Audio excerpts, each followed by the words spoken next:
Este mês é o mês de maio, que nós chamamos e que é conhecido como o mês da família, o mês do lar.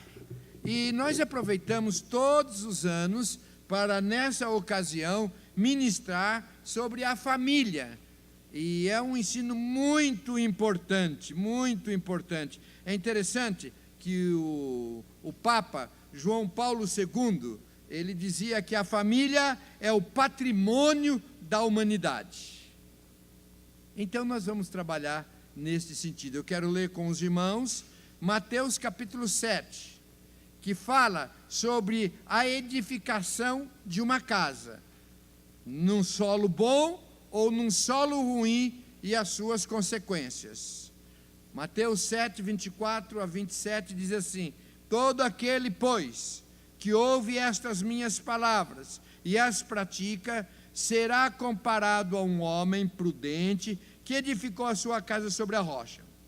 E caiu a chuva, transbordaram os rios, sopraram os ventos e deram com ímpeto contra aquela casa, que não caiu, porque fora edificada sobre a rocha. E todo aquele que ouve estas minhas palavras e não as pratica, será comparado a um homem insensato, que edificou a sua casa sobre a areia. E caiu a chuva, transbordaram os rios, sopraram os ventos, e deram com ímpeto contra aquela casa, e ela não desabou, sendo grande a sua ruína. E caiu chuva, transbordaram os rios, sopraram os ventos, e deram com ímpeto contra aquela casa, e ela desabou, sendo grande a sua ruína. Obrigado pela ajuda. Vamos orar. Querido Deus, em nome de Jesus, eu quero te pedir que tu nos abençoe, que seja um tempo especial, um tempo espiritual, que o Senhor nos ensine e que o Senhor nos ajude a pôr em prática o que aprendemos aqui nesta noite. Eu oro em nome de Jesus. Amém. Quando o Papa João Paulo falou que o patrimônio da humanidade, que a família é o patrimônio da humanidade, na sua homilia, ele disse também que a família não pode ser destruído, não pode ser destruído os falsos modelos alternativos. Hoje nós temos visto um número muito grande de chamados modelos alternativos de família, modelos alternativos. Então nós vimos as coisas mais estranhas e esquisitas. Esses dias eu vi uma reportagem de uma menina que nasceu com corpo de menino, uma menina que nasceu menino, depois transformou-se menina. E ela casou-se com um que nasceu com o corpo de menina e se transformou no menino. E os dois se casaram e tiveram filhos. Queridos, eu não preciso falar muitas dessas alternativas, modelos alternativos. E porque, infelizmente, a cada dia tem acontecido, e isto é uma ameaça que coloca em risco o plano de Deus para a humanidade, estabelecido na Bíblia, como o homem e a mulher. Este é o plano de Deus na Bíblia. O casamento é constituído de um homem e de uma mulher, e a família do homem, da mulher e a sua descendência. Agora, essas alternativas todas, esses novos valores, quem está por detrás de tudo isso? É o inimigo das nossas almas, porque ele quer destruir a família, e destruindo a família, destrói a sociedade, destrói a nação. Você pode dizer, mas pastor, eu não preciso ouvir isto, porque a minha família está longe disso.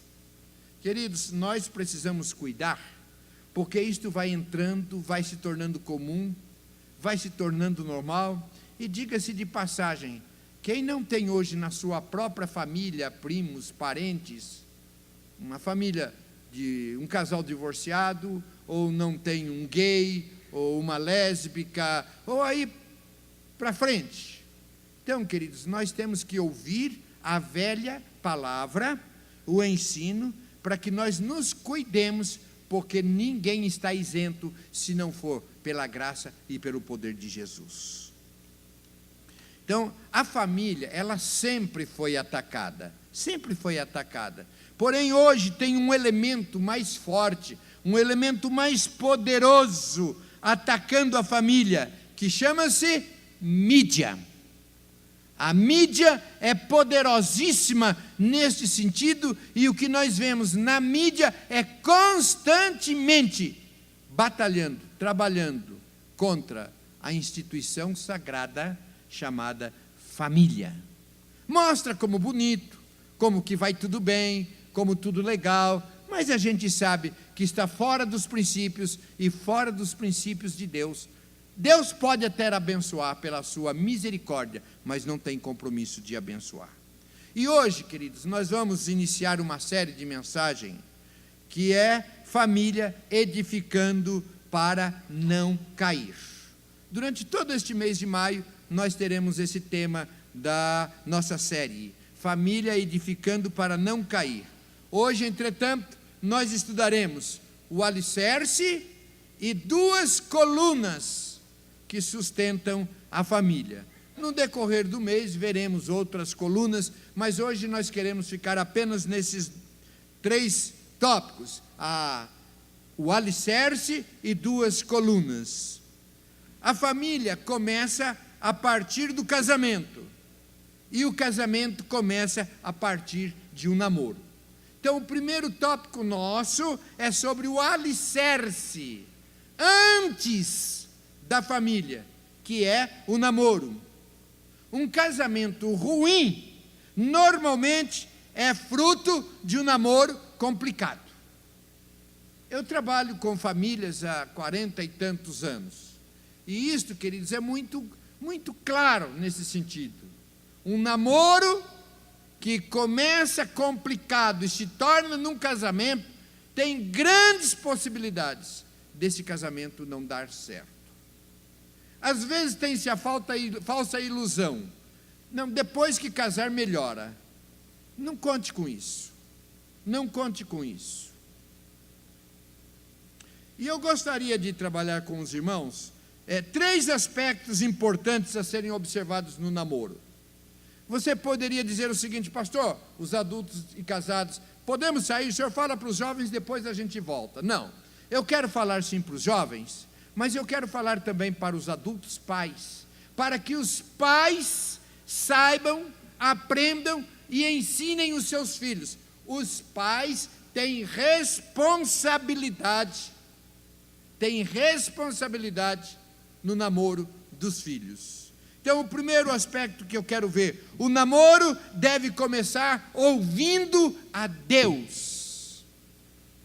Alguns irmãos jovens, antes de começar a namorar, a gente pergunta assim: vocês estão namorando? E eles falam: não, nós estamos só orando. E quando dizem isso, muitos zombam, brincam, fazem chacota, mas esta é a maneira certa. Hoje começam, estão ali juntos, não pede para namorar, já vai botando a mãozinha e já vai se apegando e não consultam a Deus. Um namoro, antes de ser iniciado, para que não se machuque, é bom perguntar: Deus, o Senhor tem esse propósito para a minha vida?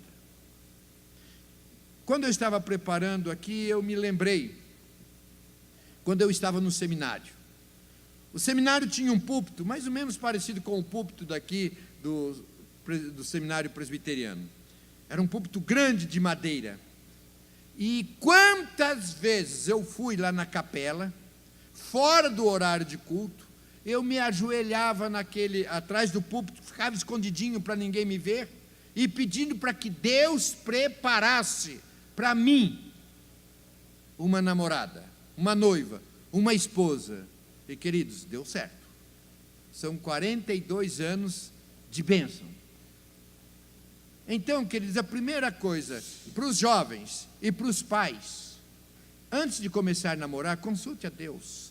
Se o seu filho vier conversar com você: fulano me pediu em namoro, Ou então eu estou querendo namorar fulana. Pegue na mão do seu filho, na mão de sua filha. Vamos orar? Vamos pedir a Deus. Você vai poupar o seu filho e a sua filha de grandes sofrimentos. A questão é que às vezes vai orar e começa a orar e no namoro, não começa o namoro. Aí parece que fica frustrado. Não, Deus ouviu a oração, Deus abençoou e Deus não deixou começar. Então corre esse risco de orar antes de começar a namorar e não namorar. É um risco abençoado. Então esse é o primeiro tópico que eu digo para os jovens e para os pais. Não comece a namorar antes de consultar a Deus. Você pode com isso evitar muito sofrimento. Segundo tópico é: o namoro deve começar ouvindo os pais. A bênção dos pais é um dos fundamentos para se ter um casamento feliz. Deixe-me dizer deixe-me defender de algo que você não está falando, mas muitos estão pensando: pastor, isso é no seu tempo. Primeiro de tudo eu quero dizer, o meu tempo é hoje. Não, pastor, no seu tempo. Espera um pouquinho, meu tempo é hoje, eu não morri ainda. Meu tempo é hoje. Esses tempos atrás, eu e a Deise estávamos aconselhando uma senhora que tem uma filha adolescente, alguns filhos adolescentes, que está namorando um rapaz que também tem filhos adolescentes. E nós fomos aconselhá-los, não são daqui, e aconselhando, e o rapaz disse: quem não tem filhos adolescentes, não teve filhos adolescentes nesses últimos 10 anos, não serve para dar conselhos para quem tem filhos adolescentes. A Deise: opa, pode parar. Nós não temos filhos adolescentes, não tivemos filhos nesses últimos 10 anos, mas nós trabalhamos com adolescentes constantemente. Nós estamos juntos, tanto com adolescentes como com pais. Então, nosso tempo é hoje. E em terceiro lugar é o seguinte, queridos: eu não estou falando de tempo, não estou falando de cultura, eu estou falando da palavra de Deus, e a palavra de Deus é a mesma ontem, hoje e eternamente, não muda. Então eu não estou falando de alguma coisa numa cultura de um jeito, de outra cultura, numa época, na outra época. Não é uma questão cultural e nem de época, é uma questão de palavra de Deus. Você quer ver um exemplo? O filho pródigo, quando saiu de casa, ele levou a sua herança consigo? Levou. E ele saiu com a bênção dos pais? Não. O que aconteceu? Todos nós já sabemos. Então, queridos, o que protege a herança é a bênção. Então eu deixo esta palavra para os jovens: não saia de sua casa sem a bênção dos pais.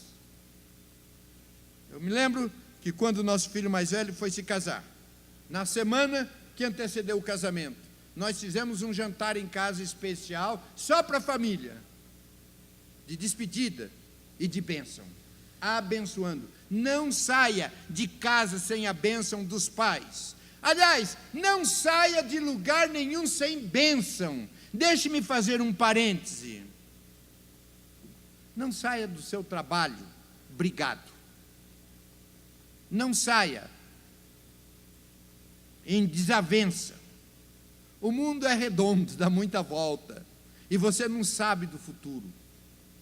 Se tiver que sair, a gente precisa aprender a entrar e a sair de forma correta.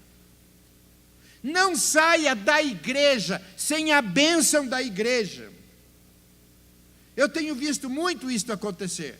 Pessoas que estão na igreja, participam, são abençoados, são edificados, e dali uns dias abandonam, saem. Lá em Cândido Mota, faz tempo que eu não falo de Cândido Mota, né? Lá em Cândido Mota tinha uma expressão assim: sai igual farinha do saco. Não sei o que quer dizer isso, mas era uma expressão, né? Sai assim, sem dar satisfação. Sai sem a bênção. Raros são aqueles que chegam e dizem: olha, eu estou sentindo no coração, Deus está me levando para determinado lugar, e agora eu vou servir ao Senhor lá, mas eu quero sair com a bênção. E quando isso acontece da forma que foi recebido neste altar, Abençoado, também nós chamamos no altar, abençoamos e dizemos: Deus te abençoe, vai com a bênção. Sabe por que que muitas pessoas saem da igreja, não se encontram em lugar nenhum, têm saudades da igreja e não voltam? Porque não saíram da forma que deve acontecer. Ficam acanhados, constrangidos, com vergonha, mas quando sai abençoado, sabe, a qualquer momento volta de cabeça erguida. Então, seja no trabalho, seja na igreja, entre pela porta da frente e saia com a bênção. Não saiam não, eu digo, se tiver de sair, né, por um motivo ou outro, saiam com a bênção. Amém?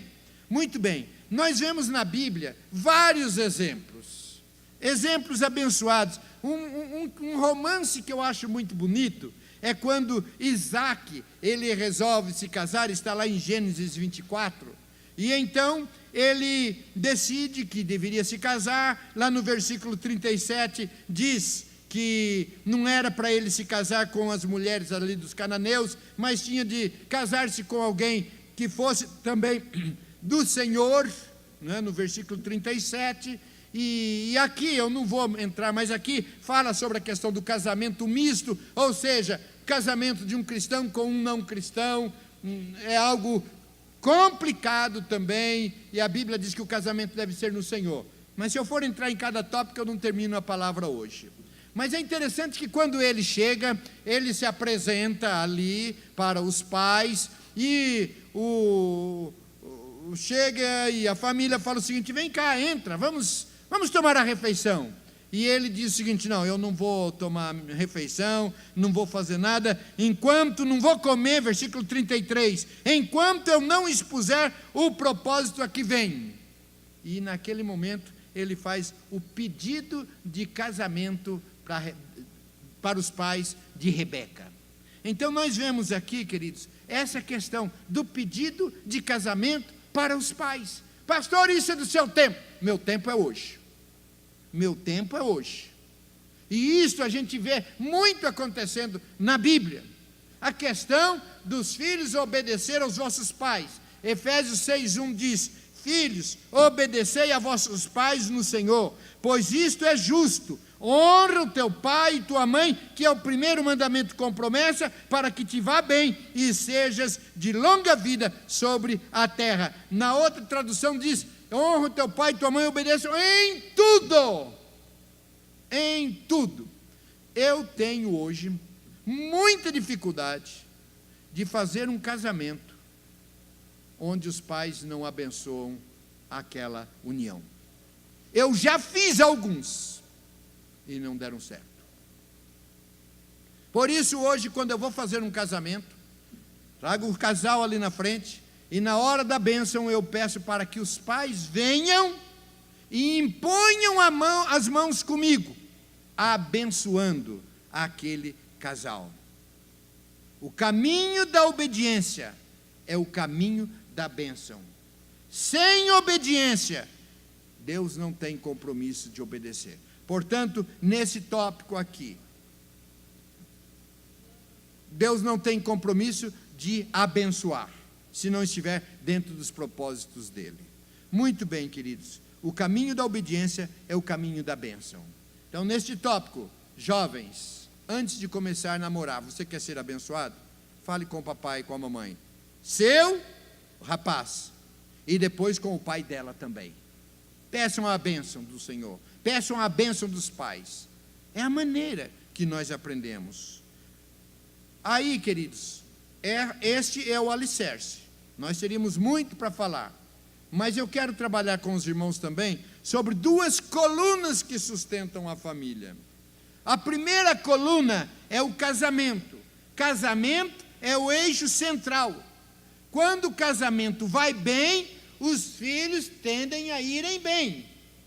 O casamento, que é a união do homem com a mulher, do marido com a esposa, é importantíssimo. Quando marido e mulher estão bem, tem a grande possibilidade de que os filhos também estejam bem.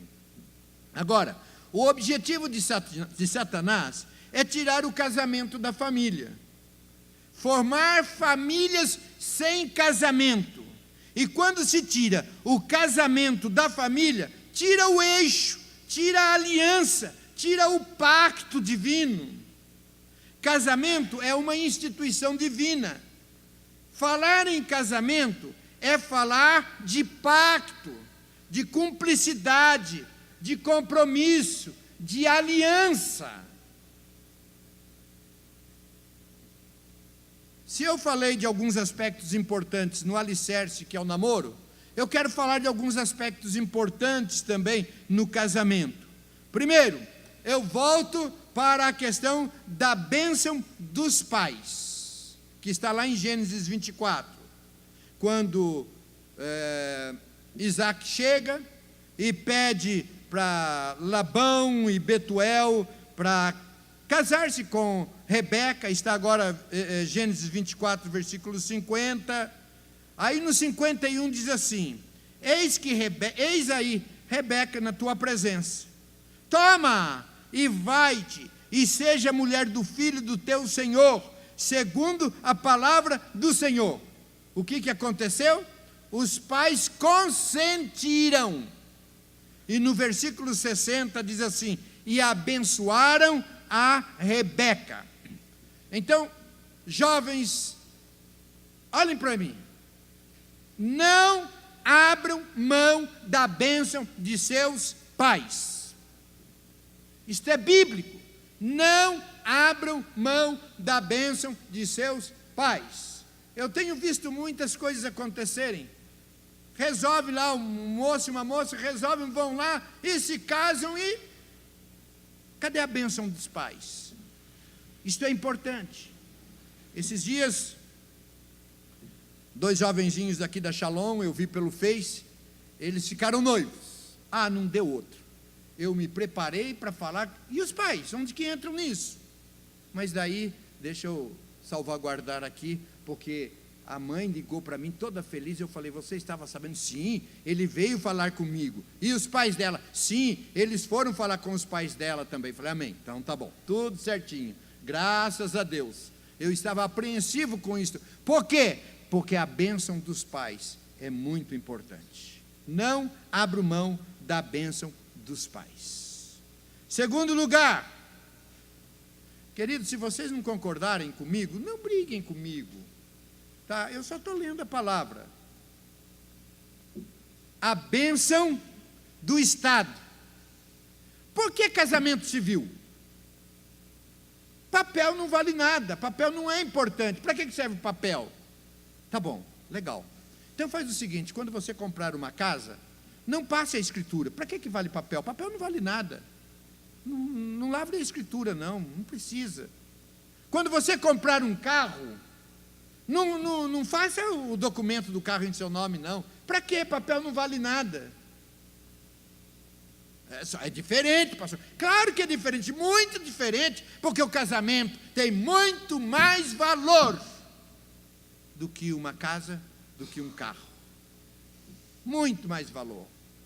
Romanos 13, versos de 1 a 2 diz assim: todo homem esteja sujeito às autoridades superiores, porque não há autoridade que não proceda de Deus, e as autoridades que existem foram por eles instituídas, de modo que aquele que se opõe à autoridade resiste à ordenação de Deus, e os que resistem trarão sobre si mesmos condenação.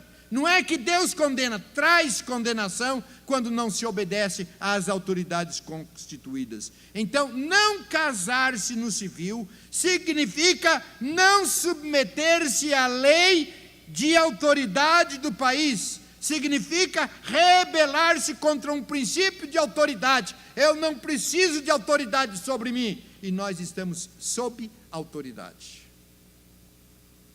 Você quer a bênção de Deus? Submeta-se às autoridades por Ele constituídas. Não pule etapas, não fuja de princípios, vá passo a passo, obedecendo e candidatando-se às bênçãos de Deus. Se é uma área que nós precisamos muito da bênção de Deus, e vamos falar sobre isso daqui a pouco, é no casamento, é na família. Então nós precisamos fazer da forma que a palavra nos ensina, para que nos candidatemos à bênção de Deus. Terceiro lugar, primeiro a bênção do Pai, dos pais, a bênção do Estado. Em terceiro, a bênção da igreja. A bênção sacerdotal é figura de autoridade espiritual para abençoar.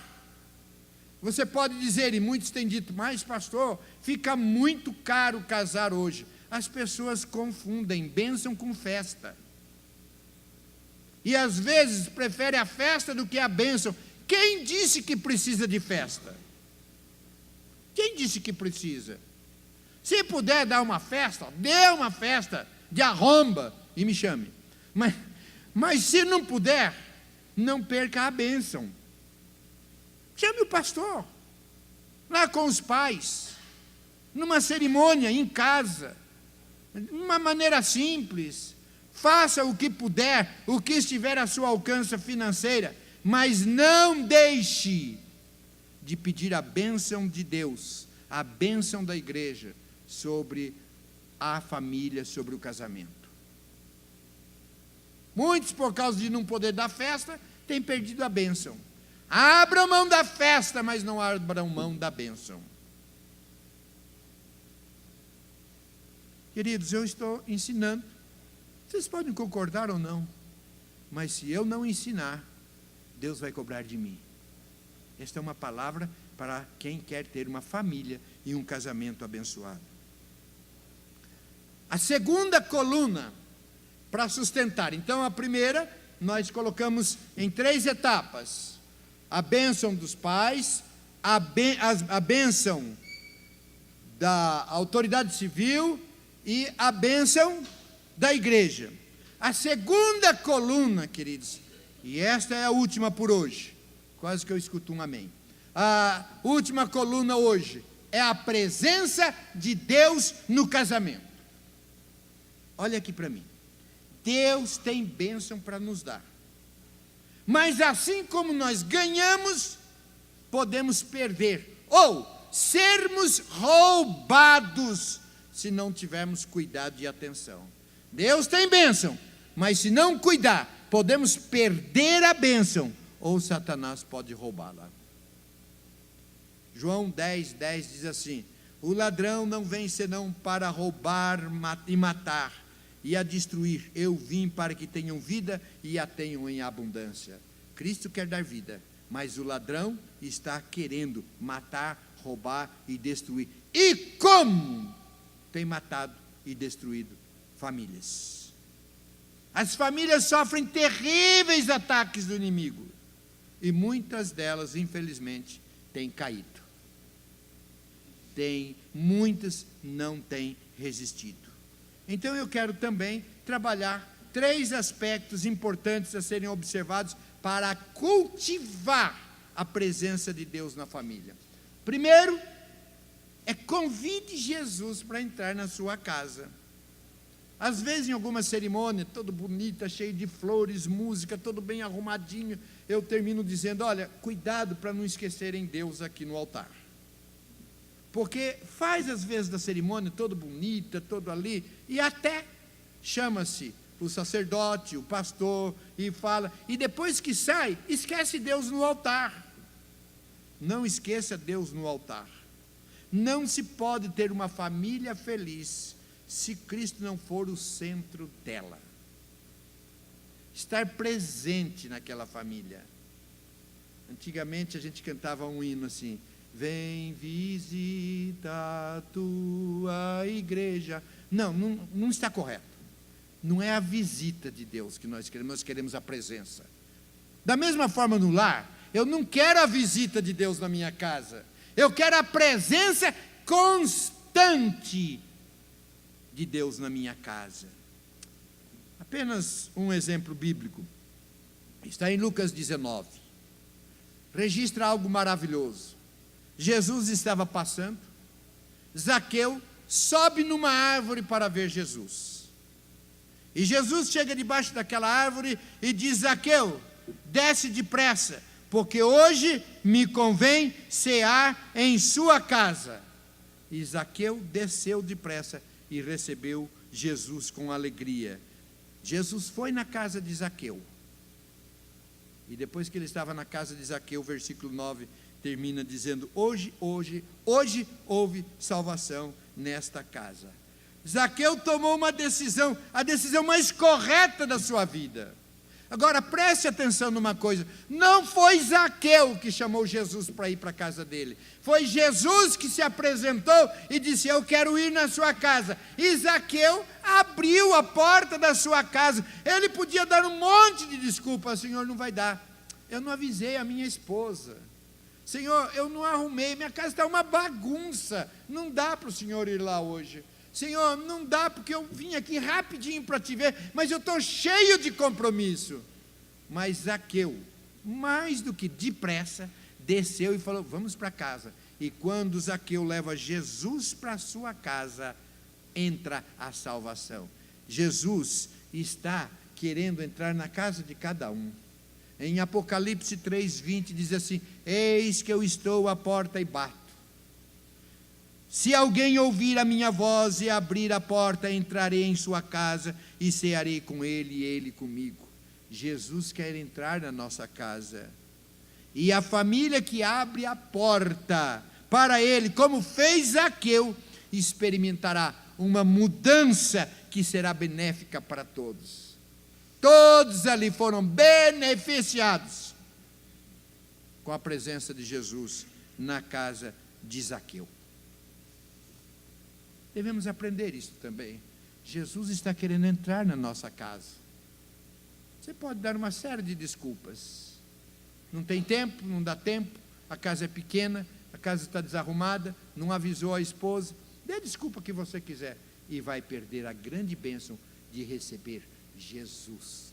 E quando abrimos e deixamos Jesus entrar, tudo muda, tudo muda.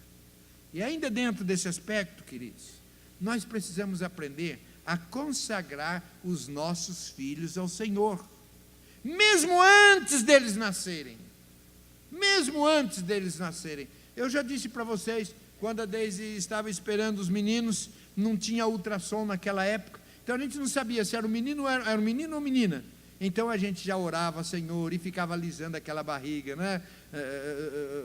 Não é, Diogo? Fica, né, Daniel? Fica alisando a barriga, mas não faça só carinho, não. Vai abençoando, Senhor, eu abençoo esta criança em nome de Jesus.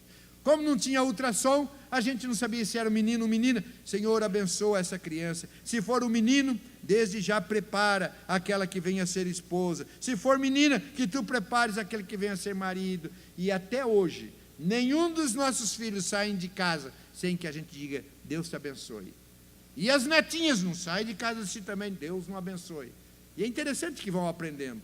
Essa semana a Silvana foi orar com uma das netinhas, com a Milena. Não sei se foi com a Milena ou com a Rafaela, mas foi orar com uma delas e disse: vovó, a senhora ora e eu faço o refrão. Tá bom. Aí orou, a hora que terminou, a Milena: em nome de Jesus, amém. Já está aprendendo, queridos. E nós precisamos aprender a consagrar os nossos filhos, a abençoar os nossos filhos, a entregá-los nas mãos do Senhor, a estar ali orientando. Não perca a oportunidade de falar do Senhor, de abençoá-los em nome de Jesus. Segunda coluna: cultive o estudo da palavra. Tenha o hábito de ler a Bíblia, de estudar a palavra. Deixe a Bíblia sempre pronta, disponível. Estude-a constantemente, porque a Bíblia tem os ensinos corretos para que a nossa família seja abençoada. Qualquer novo ensino, qualquer coisa moderna, não substitui. A palavra de Deus é a mesma ontem, hoje e eternamente. Terceiro lugar, para que uma família seja abençoada: envolva-se como família nos trabalhos da igreja. Desde cedo, a igreja é o ponto de apoio espiritual para a família.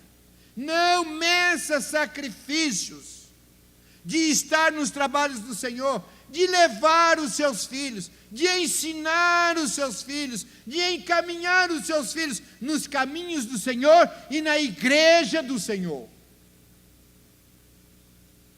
Quando eu era pastor aí no interior, tinha um rapaz, tinha um filhinho, e eu sabia, eu não conhecia a mãe dele faleceu antes de eu chegar, mas eu soube que era uma mulher muito temente a Deus, muito crente, o marido não era crente, e ela levava os filhos para a igreja toda semana, e levava todo domingo, estava ali, era uma bênção. Quando eu cheguei só estava o rapaz, e ele tinha um filhinho, e ele não estava vindo à igreja. Eu fui falar: o que está acontecendo, meu irmão?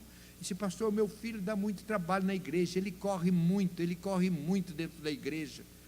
Eu falei: você tem razão, você e seus outros 2 irmãos, eram 3 filhos, iam para a igreja com a mamãe, e vocês ficavam sentadinhos ali no banco.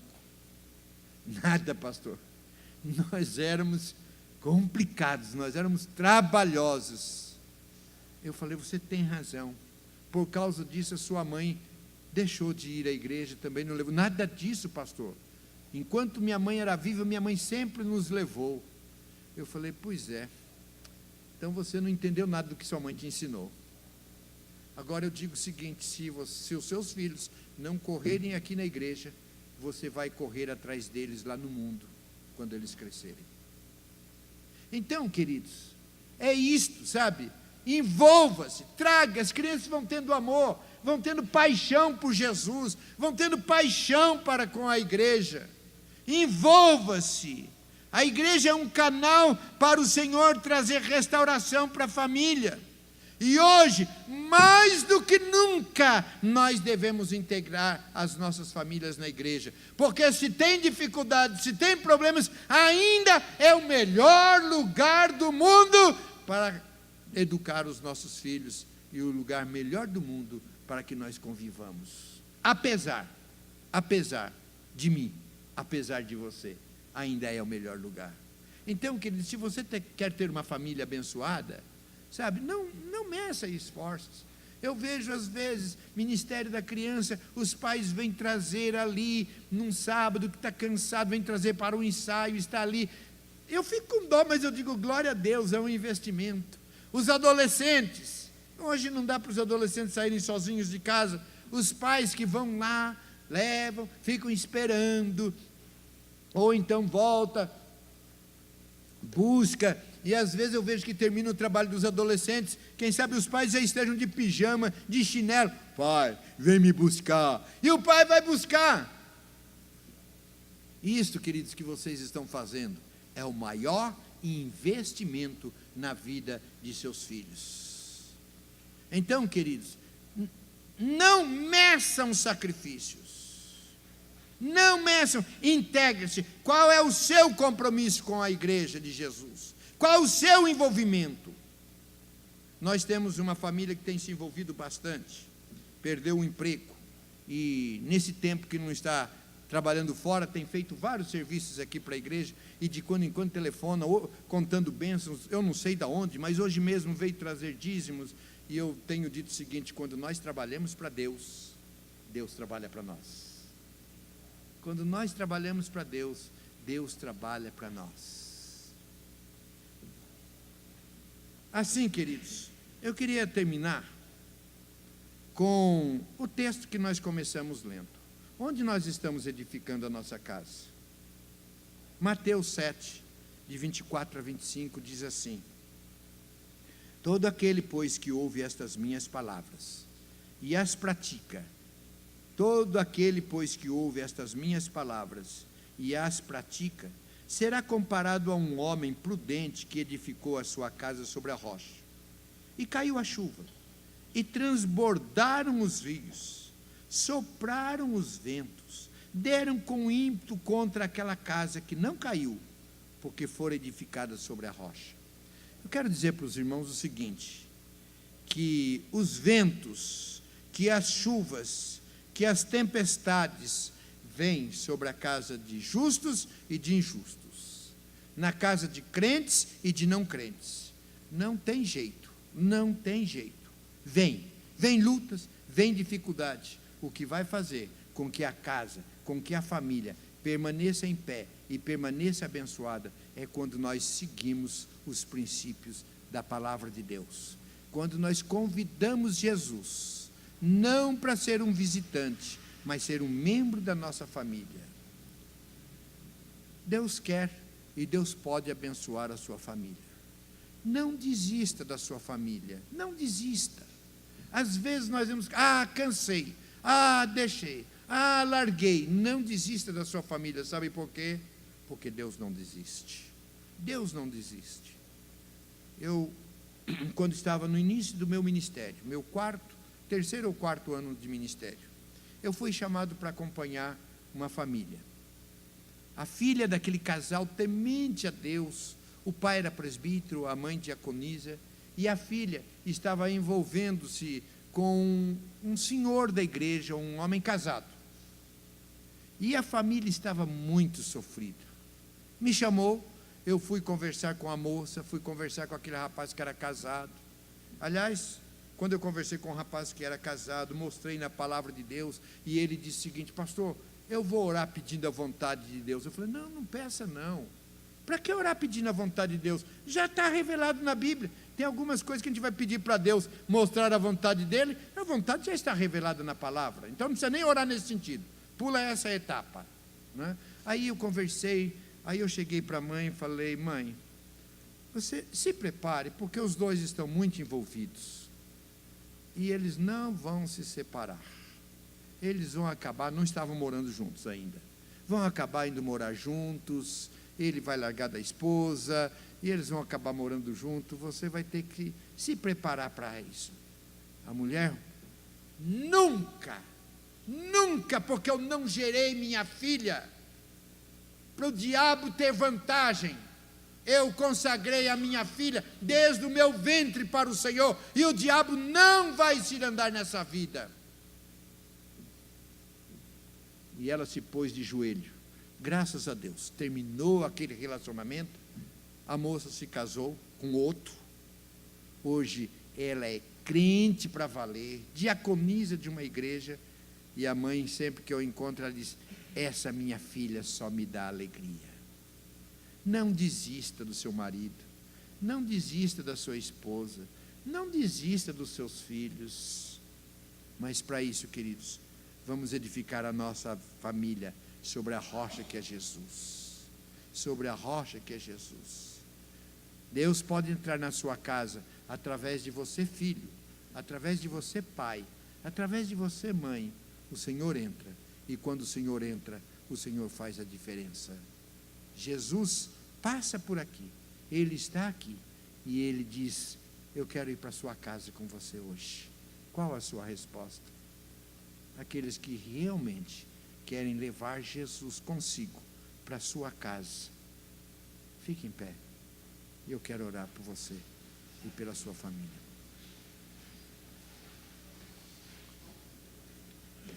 Eu quero convidar você para colocar a mão no seu coração e ore pela sua família. Ore pela sua esposa, ou pelo marido, ou pelos filhos, ou pelos pais. Se há alguém que ainda não tem experiência com Jesus na sua família, ore, peça. Eu quero dizer como Josué: eu e a minha casa servimos ao Senhor. Eu quero que você ore agora pela sua família. Jesus.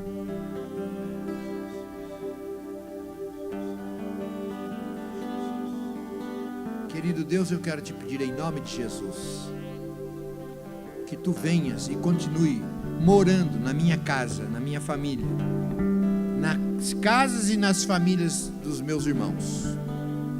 Quero te pedir em nome de Jesus, Pai, hoje há um embate tão grande do mundo, de Satanás, da sociedade, da mídia, contra as famílias.